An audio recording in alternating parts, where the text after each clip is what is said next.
Hello everyone, welcome to SRG study. Friends, स्वागत है आप सभी का एक बार फिर से आपके अपने यूट्यूब चैनल एसआरजी स्टडी में।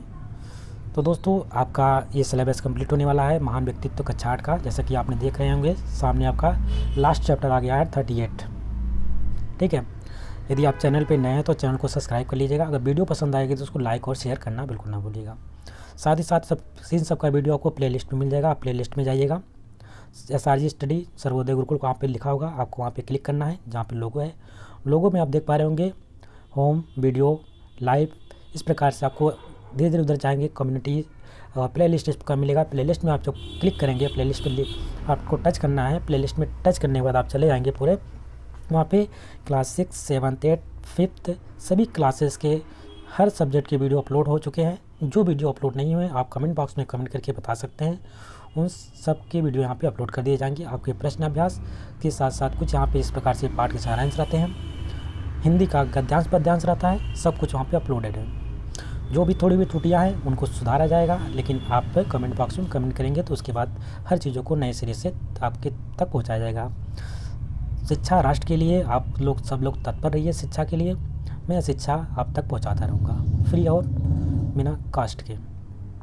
तो आइए शुरुआत करते हैं इस लास्ट चैप्टर की। जैसे कि आपको लास्ट चैप्टर में पढ़ना है वर्तमान भारत के महान संगीतज्ञ। ठीक है, ये जो कि महान व्यक्तित्व से लिया गया है, कक्षा 8 का आपका महान व्यक्तित्व है, उसमें से ये चैप्टर आपका 38 लास्ट चैप्टर है। सिलेबस यहाँ पे कंप्लीट होना आज। अब हम लोग जैसे कि इसमें पढ़ते हैं पाठ के सारांश के बारे में। तो पाठ का सारांश आपका इस प्रकार से है। लता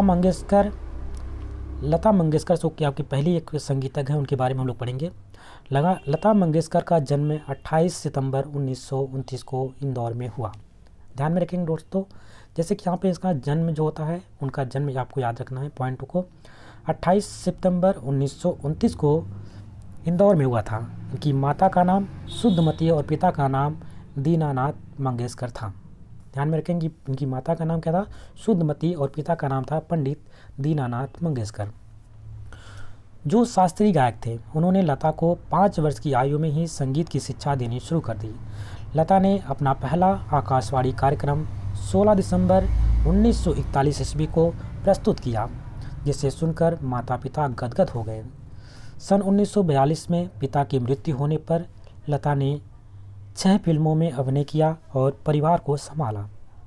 लता की गायन शैली से प्रभावित होकर के नौशाद व हुस्नलाल भगत राम ने उन्हें अपनी फिल्मों अंदाज और बड़ी बहन में मौका दिया। ध्यान में रखेंगे कौन प्रभावित हुआ दोस्तों? उनकी गायन शैली से प्रभावित होकर नौशाद व हुस्नलाल भगत राम ने उन्हें अपनी फिल्म अंदाज जो थी और बड़ी बहन थी उसमें मौका दिया। सन 1949 में लता के स्वर से सजी फिल्म आई बरसात। उसके बाद आनंद, अंदाज, दुलारी और महल का गीत आएगा तो आएगा आने वाला अत्यंत लोकप्रिय हुआ। जो महल का गीत था दोस्तों, आएगा आने वाला, वो अत्यंत लोकप्रिय हुआ। लता जी लोगों के दिमाग में छा गई और वह आज भी फिल्म संगीत में साम्राज्ञी के पद पर विराजमान हैं। दोस्तों, इनकी निधन हो चुका है। अब हम देखेंगे कुछ और भी बातों को समझेंगे यहाँ पे। सन 1962 ईस्वी में चीनी आक्रमण के बाद संधे कंठ से गाया गाना उन्होंने, जब 1962 की भारत और चीन पे युद्ध हो जाता है, उन्होंने गाना गाता है जो कि संधे कंठ से गाया होता है। उनके सधी कंध से अपना कंठ होता है, वहाँ से गाती हैं। ऐ मेरे वतन के लोगों, देशवासियों को तड़पा गया। नेहरू जी की आंखों में आंसू आ गए। लता जी के विषय में कुछ रोचक बातें। वे भारत में पुनर्जन्म चाहती हैं। स्वर की मधुरता के लिए वे कोल्हापुरी काली मिर्च खाती हैं। वे मंच पर नंगे पांव गाती हैं। रॉयल अल्बर्ट हॉल लंदन में गाने वाली प्रथम भारतीय महिला हैं। ध्यान में रखेंगे दोस्तों, ये जो रॉयल अल्बर्ट हॉल है, यहाँ पर ये पहली महिला हैं जो कि इस हॉल में गाने के लिए गई थी। वे भारत रत्न पाने वाली प्रथम पाश्चात्य गायिका हैं। वे 20 भाषाओं में 50,000 से अधिक गीत गाकर विश्व रिकॉर्ड बना चुकी हैं। दोस्तों ये भी पॉइंट आपको ध्यान रखना है। उन्होंने 20 से अधिक भाषाएं उनको आती थी और उन भाषाओं में उन्होंने 50,000 से अधिक गीत गा करके विश्व रिकॉर्ड बना चुकी हैं। इनका नाम गिनीज बुक वर्ल्ड रिकॉर्ड में शामिल है। उनकी आवाज़ विश्व की सबसे आदर्श आवाज़ है। लता जी विभिन्न पुरस्कारों से सम्मानित की जा चुकी हैं, जिनमें निम्न पुरस्कार जो प्रमुख पुरस्कार हैं इस प्रकार से हैं। फिल्म फेयर पुरस्कार, जो कि फिल्म के क्षेत्र में सबसे बड़ा पुरस्कार माना जाता है। उससे बड़ा आपका दादा साहेब फाल्के पुरस्कार होता है फिलहाल। फिल्म फेयर पुरस्कार, महाराष्ट्र रत्न पुरस्कार, पद्म श्री, पद्म भूषण, पद्म विभूषण, यानी कि जो यहाँ के तीनों महान थे वो भी पा चुकी हैं। जीवन गौरव पुरस्कार, नूरजहां सम्मान, हाकिम खाने सुर अवार्ड, स्वर भारती पुरस्कार, 250 ट्रॉफी और 150 गोल्ड डिस्क। दादा साहेब फाल्के पुरस्कार तथा वो इन्होंने दादा साहेब फाल्के पुरस्कार को भी, जो सबसे सम्मानित पुरस्कार था फिल्म इंडस्ट्री का, उसको भी प्राप्त किया है। तथा भारत रत्न, वाह क्या बात है, एक तालियां हो जानी चाहिए इनके लिए। भारत रत्न जो भारत का सबसे प्रतिष्ठित पुरस्कार माना जाता है, वो भारत रत्न से लेकर के पद्म विभूषण, पद्म भूषण, पद्म श्री इत्यादि कोई ऐसी अवार्ड नहीं बचा होगा जो उनको मिला नहीं होगा। अब हम लोग बात करेंगे सेकंड, यहाँ पे शहनाई की बात करते हैं। शहनाई के जादूगर बिस्मिल्लाह खां का बात करते हैं तो बिस्मिल्लाह खां का जन्म 21 मार्च 1916 ईस्वी को डुमराव, जो कि बिहार में है, वहाँ पे हुआ था। डुमराव है कि जगह है जो कि बिहार की जगह है, बिहार में हुए इनका वहाँ पे जन्म हुआ था। इनके पूर्वज डुमराव रियासत के दरबारी संगीतज्ञ थे। इन्हें संगीत की प्रारंभिक शिक्षा इनके चाचा अली बख्श से मिली, जो काशी विश्वनाथ मंदिर में शहनाई बजाते थे। इन्होंने अपनी शहनाई की गूंज से Afghanistan, Europe, Iraq, Canada, Africa, रूस, अमेरिका, जापान, हांगकांग समेत विश्व के सभी प्रमुख देशों के श्रोताओं को रसमग्न किया। यद्यपि उनका संगीत समुद्र की तरह विराट है, फिर भी वे नम्रतापूर्वक कहते हैं कि उनकी खोज अभी जारी है। संगीत में उनके विशेष योगदान के लिए उन्हें अनेक पुरस्कार से सम्मानित किया गया। सन 2000 ईस्वी में उन्हें भारत रत्न से सम्मानित किया गया।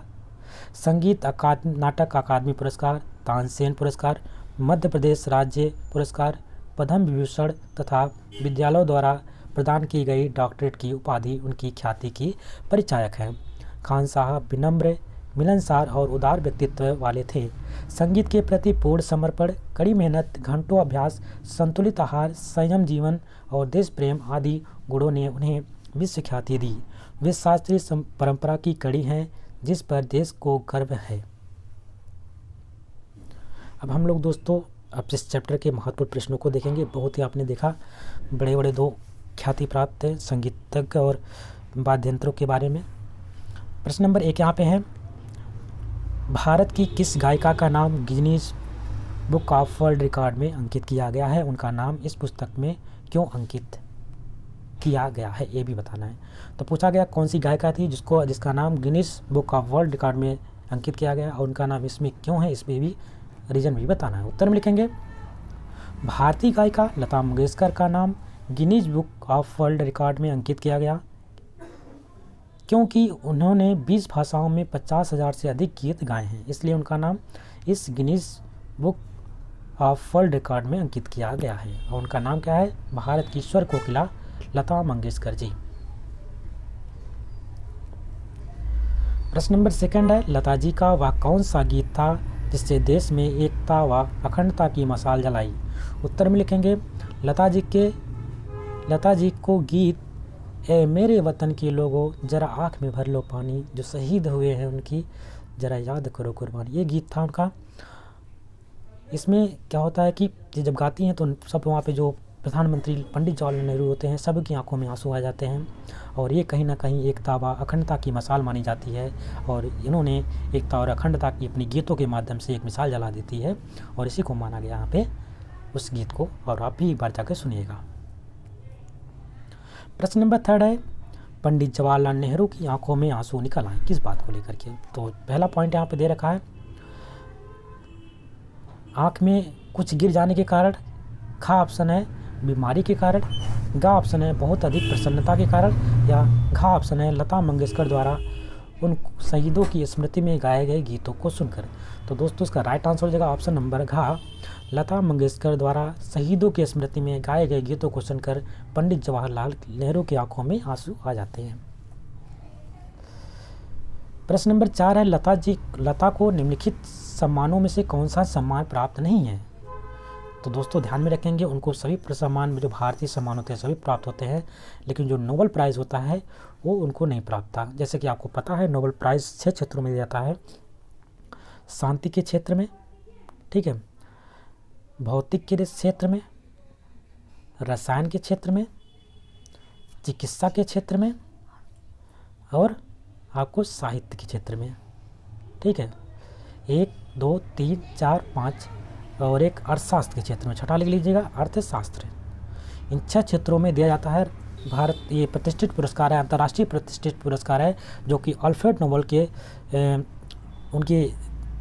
उनके नाम पे दिया जाता है। स्विट्ज़रलैंड का ये है, और यहाँ पे इसकी हर साल इसकी पुरस्कार दी जाती है, 6 क्षेत्रों में दिया जाता है, अच्छे कार्यों के लिए दिया जाता है। और जैसा कि हमने बताया कि इसमें नोबेल प्राइज़ जो होता है 1901 में शुरुआत हो जाती है नोबेल प्राइज़ की।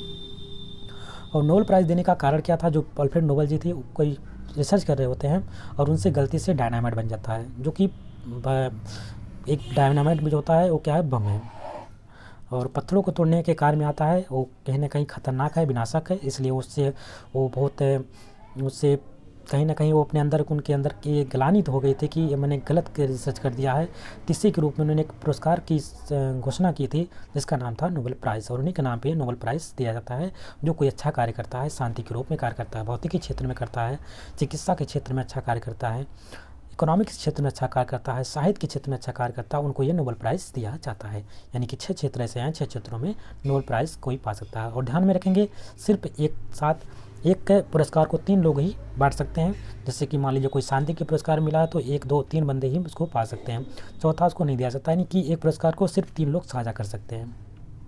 सबसे कम उम्र में पाने वाली पुरस्कार है मलाला यूसुफ़ज़ई, जो कि पाकिस्तान की है। इन्होंने पढ़ाई के लिए इनको शांति पुरस्कार मिला था, और ये इनकी उम्र थी उस समय 17 वर्ष के लगभग आसपास। ये पॉइंट को आप ध्यान में रखेंगे। प्रश्न नंबर 5 है, भारत के प्रथम गणतंत्र दिवस की संध्या पर लाल किले के मंच से शहनाई वादक करने वाले व्यक्ति थे। ध्यान में रखेंगे, प्रश्न पूछा क्या जा रहा है, भारत के प्रथम गणतंत्र दिवस की संध्या पर लाल किले के मंच से शहनाई वादक करने वाले व्यक्ति थे। पहला ऑप्शन है उस्ताद अली अकबर बिलायत साहब, सेकंड है उस्ताद बिस्मिल्लाह खां साहब या उस्ताद जाकिर हुसैन साहब, या ऑप्शन नंबर घ है उस्ताद बड़े गुलाम अली खां साहब। तो दोस्तों आपको जैसा पढ़ा, आपने 2 ही वैज्ञानिकों के नाम इस चैप्टर में पढ़े हैं। सब वैज्ञानिक की बात मैंने कर लिया, 2 ही संगीतज्ञ या शहनाई वादक के नाम सुने आपने, तो उसमें से आपने उस्ताद बिस्मिल्लाह खां के बारे में पढ़ा, इसलिए इसका राइट आंसर आपका हो जाएगा उस्ताद बिस्मिल्लाह खां जी। जैसा कि पता है इनको भारत रत्न मिल चुका है, और दोनों व्यक्ति जो यहाँ पे थे उनको दोनों लोगों का भारत रत्न मिला था। प्रश्न नंबर 6 है, वे कौन से गुण हैं जो उस्ताद बिस्मिल्लाह खां को विशिष्ट बनाते हैं। उत्तर में लिखेंगे, उस्ताद बिस्मिल्लाह खां को जो गुण विशिष्ट बनाते हैं वे निम्न हैं। ध्यान में रखेंगे, उस्ताद बिस्मिल्लाह खां विनम्र, मिलनसार और उदार व्यक्तित्व वाले थे। वे सर्वधर्म समभाव रखते थे। संगीत के प्रति पूर्ण समर्पण, कड़ी मेहनत, घंटों अभ्यास, संतुलित आहार, संयम जीवन और देश प्रेम आदि गुणों ने उन्हें विश्व ख्याति दी। वे शास्त्रीय परंपरा की कड़ी थे जिस पर देश को गर्व है। दोस्तों इसके साथ ये चैप्टर कंप्लीट होता है और आपका सिलेबस भी कंप्लीट होता है। आशा करते हैं आपको वीडियो अच्छी लगी होगी, और वीडियो अगर पसंद आए तो इसको लाइक करिएगा, शेयर करिएगा, और चैनल पर नए हैं तो चैनल को सब्सक्राइब कर लीजिएगा। और जितने भी और भी वीडियो चाहिए तो आप प्लेलिस्ट में जा सकते हैं। प्लेलिस्ट में आप क्लिक करेंगे तो 1 से लेकर के 38 चैप्टर आपको वहाँ पे टोटल पूरे मिल जाएंगे। आपका सिलेबस अकॉर्डिंग यहाँ पे क्वेश्चन आंसर कराया गया है। कुछ पहले आपको पता है, पहले इस पार्ट का सारांश कराया गया है, उसके बाद आपके क्वेश्चन आंसर है। तो इसी के साथ मैं विदा लेता हूँ। आशा करता हूँ नेक्स्ट वीडियो में आपको एक नए चैप्टर के साथ, एक नए सब्जेक्ट के साथ मिलूँ। तब तक के लिए नमस्कार, जय हिंद।